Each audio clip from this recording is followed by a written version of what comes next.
O segundo, Romanos 12, 7. Se o ministério, dediquemo-nos ao ministério, ou que ensina que esmere-se.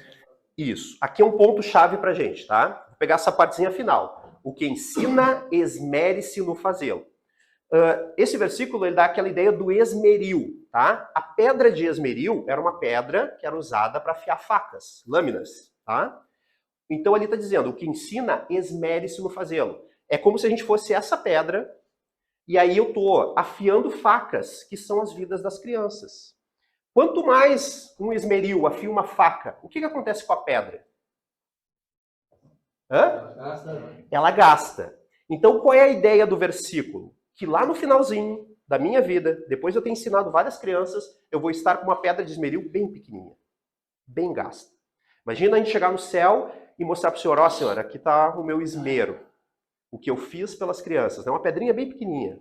É diferente eu chegar no céu arrastando uma pedra, né? Ó senhor, eu tentei me esmerar um pouco, mas não gastei tudo. É diferente. Então eu quero chamar vocês para isso. Aqui já começa a dificuldade do trabalho com crianças. Eu preciso me esmerar. Eu preciso me gastar. Eu vou, né, assim, partes de mim vão sair nesse processo. Porque eu vou ter que orar, eu vou ter que ler a palavra, eu vou ter que estudar, eu vou ter que aprender o que funciona com uma criança e às vezes não funciona com outra. Eu vou ter que conhecer essas diferenças. Eu já dei a mesma aula em salas diferentes, com idades diferentes. Uma foi perfeita, a outra foi horrível, um desastre. A mesma aula. Porque eu dei a primeira e foi perfeita, eu achei que a segunda ia ser perfeita. Aí eu caí num erro. Então a gente precisa aprender essas coisas, né? Eu dou uma aula, mas às vezes tem que adaptar coisas. É diferente para as crianças. A criança, ela tem uma facilidade assim mental que a gente não tem. Então, às vezes, a gente está concentrado na história, naquilo que está falando, e a criança veio de tênis novo.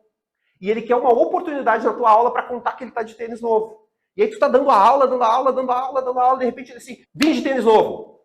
E aí tu, no meio daquilo ali, né, trouxe aquela informação nova, o que tu faz? Tu continua, às vezes tu pode perder a linha de raciocínio. Então a gente precisa aprender o que fazer nesse momento. É um momento de improviso. Só que só consegue improvisar quem estudou antes.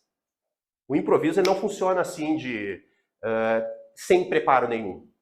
Sem preparo nenhum eu me atrapalho, eu me perco, né? Eu posso não saber o que acontece. É diferente se eu pego, pois é, o personagem da nossa história também tem um sapato, né? E aí eu uso aquilo ali para conduzir a história. Ou então eu faço assim, ó, olhem todo mundo pro sapato dele. É bonito, não é? É, agora olhem pro quadro. É bonito também, não é? E aí volta para a história. Entenderam? O professor ele tem que aprender a conduzir a aula de acordo com que ele consiga fazer o foco da criança estar onde o professor está mostrando. Já é uma dica. Por exemplo, esse jeito que nós estamos com a sala, com crianças não é bom fazer desse jeito, colocar nessa posição. Por quê? Porque nós temos um grande distrativo aqui, né? Uma grande distração aqui. Quando o professor está falando, ele está de costas, ele não está vendo o que está acontecendo lá. Passa um pai aqui, todas as crianças já dão uma olhada. E às vezes os pais passam ali fora e botam a cabeça aqui, né? Aí dão uma olhada, abana pro fulano, o fulano abana pra cá, e tu tá dando aula e de repente tem alguém ali, sabe? Então, na sala, a gente vai ter esses conflitos, essas dificuldades. E aí o professor precisa aprender como lidar com isso, como resolver. Por exemplo, eu poderia resolver virando o meu foco de sala. O meu foco tá aqui. Eu boto para lá a minha mesa, boto as crianças sentadas para lá e eu fico cuidando da porta. Entenderam? É um detalhe da aula, mas que pode fazer toda a diferença. Quando vocês estiverem lá fora, daí cuidem para não botar o rosto ou ficar batendo, né? Olha lá, dá a banda pro fulano, né? Às vezes tem uns que trazem um pequenininho, a banda pro fulano. Então, quando eu estou na sala, eu preciso aprender a usar tudo que tem ao meu redor para conduzir a minha aula, para conduzir para aquilo que é importante. Por quê? Porque às vezes eu estou trazendo uma verdade eterna e a criança perde porque ela distraiu. Pode acontecer. Se distraiu, perdeu. Perdeu aquilo ali. Então eu preciso focar nisso, tá? Então, vocês estão vendo, né? O chamado é para estar junto, é para compartilhar a palavra, é para fazer com dedicação. A gente está fazendo isso para o Senhor. Então é um trabalho assim de peso eterno, tá?